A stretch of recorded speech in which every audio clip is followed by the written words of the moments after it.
Saya Dr. Yudi pernah merasakan terpapar COVID-19 yang kedua kalinya, di mana yang kedua kalinya ini saya rasakan bagaimana siksa yang sangat luar biasa, karena ada fase seluruh tubuh itu teriris-iris kayak pisau. Demam tinggi 40 derajat, dan yang paling penting adalah sesak yang sangat sesak. Seperti logikanya seperti kita tenggelam di dasar lautan yang paling dalam, dan itu bersamaan dengan rasa sakit badan, sesak, demam tinggi. Nah, ini yang saya rasakan. Dulu waktu awal-awal saya hanya demam biasa, gejalanya sekitar 5 hari saya rasa demam, tapi setelah itu tiba-tiba langsung memburuk, nafsu makan tidak pernah ada, dan paling utama saya khususnya merasakan sesak yang luar biasa, dan inilah yang harus membuat saya ke rumah sakit. Dan sesampainya di rumah sakit, saya dirujuk di ICU COVID, dan setelah dirujuk saya dipasangkan high flow, satu level di bawah daripada ventilator, dan ada sekitar 2 minggu saya rasakan di situ. Memang yang harus kita lakukan adalah kalau kita terpapar COVID, selain usaha dari kita, memang faktor doa dari semua pihak, karena kalau mau dipikir secara logika tidak masuk akal bisa dapat diatasi, karena kita merasakan fase kritis di mana saya punya saturasi oksigen itu 80, 85, padahal sudah memakai high flow yang memang dikhususkan untuk pasien gawat. Saya mengalami paru-paru yang namanya pneumonia bilateral luas. Paru-paru saya putih-putih semuanya, pertanda bahwa virus corona sudah menyelimuti paru-paru saya, dan itulah yang membuat saya sesak, demam, badan kayak diiris-iris. Setelah dimasukkan obat-obat yang dipercayakan bisa mengobati COVID, kayak Temra, kayak Gammaras, kayak plasma konvalen, terjadi perbaikan. Makanya saya tidak pernah bosan-bosannya mengajak masyarakat untuk mendonorkan plasma konvalesen, karena salah satu pengobatan yang dipercaya bisa memberikan kesembuhan buat pasien yang COVID gawat, itu salah satunya adalah plasma. Apa preventifnya?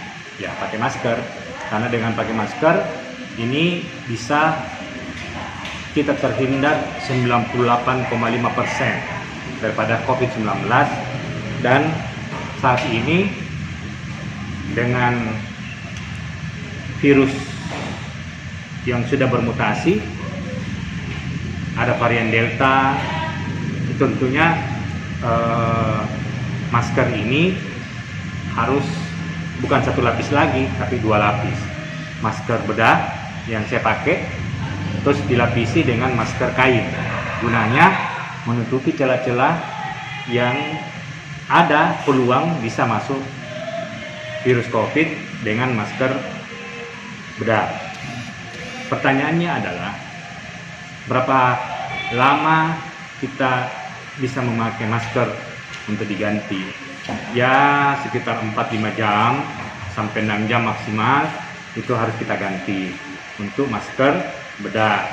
Masker kain ya karena memang hanya pelapis, itu bisa kita pakai setelah pulang kita cuci.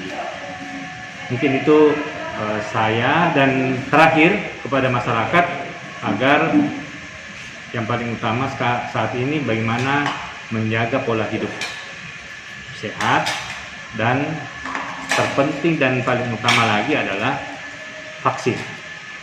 Jangan percaya berita-berita yang tidak benar bahwa vaksin itu tiba-tiba mati-mati ayam setelah divaksin, atau vaksin itu tiba-tiba ada gangguan lain. Mungkin ada kasus seperti itu, tapi bukan karena vaksin, mungkin ada gejala lain. Yang penting adalah walaupun kita terpapar COVID setelah vaksin, tapi kita tidak jebol 100%. Ibaratnya kalau jas hujan dengan yang tidak pakai jas hujan, di saat hujan tetap kena hujan, tapi hanya tampias-tampiasnya saja mungkin yang membasahi. Tapi kalau tidak pakai jas hujan, basah kuyup dan bisa terjadi hal-hal yang kita tidak inginkan. Mungkin itu saya sedikit tips dan kesan saya sebagai dokter yang menangani, yang aktif mengkampanyekan COVID, sekaligus yang pernah terpapar COVID dengan kasus berat. Itu yang menjadi pengalaman saya, dan semoga ini bisa menjadi inspirasi buat semua orang bahwa dokter saja kena, apalagi bukan dokter. Definisi badai sitokin itu sebenarnya adalah, bahasa awamnya, dia fase perlawanan tubuh terhadap pasien COVID. Badai sitokin ini ibaratnya sesuatu yang harus dilewati. Ibaratnya virus ini lagi happy-happynya. Tubuh secara alami memberikan perlawanan, ditambah dengan obat-obat, dengan alat-alat medis COVID. Semua orang yang gawat COVID pasti akan merasakan yang namanya badai sitokin. Bagaimana kita bisa melewati itu? Nah, tentunya yang tadi saya sampaikan, doa dari semua orang itu paling utama. Yang kedua adalah dari diri kita sendiri. Kalau memang kita ingin sembuh, maka pasrahkan. Yang kedua, serahkan kepada dokter dan nakes dalam melayani dan menyembuhkan, mengobati kita sebagai pasien. At least kita ini dokter, kita paham pengobatannya, tapi dalam posisi sakit kita jangan banyak pikir, karena biasanya karena faktor pikiran lah yang membuat penyakit itu lebih merajalela. Pasrahkan, serahkan kepada dokter dan nakes, hilangkan pikiran-pikiran yang berat supaya imun kita semakin bertambah secara alami, karena 80-90% faktor sakit di luar daripada COVID juga adalah dari pikiran. Kalau pikiran kita tenang, pikiran kita santai, pikiran kita betul-betul enjoy, maka ada imun alami yang terbukti efektif melawan COVID-19. Makanya itu tadi badai sitokin ini bisa kita lalui dengan semua cara, obat, peralatan medis, dan dari dalam diri kita sendiri, yaitu dengan meningkatkan imunitas tubuh secara alami, dengan menghilangkan pikiran-pikiran yang negatif, berat, dan prihatin. Mungkin itu.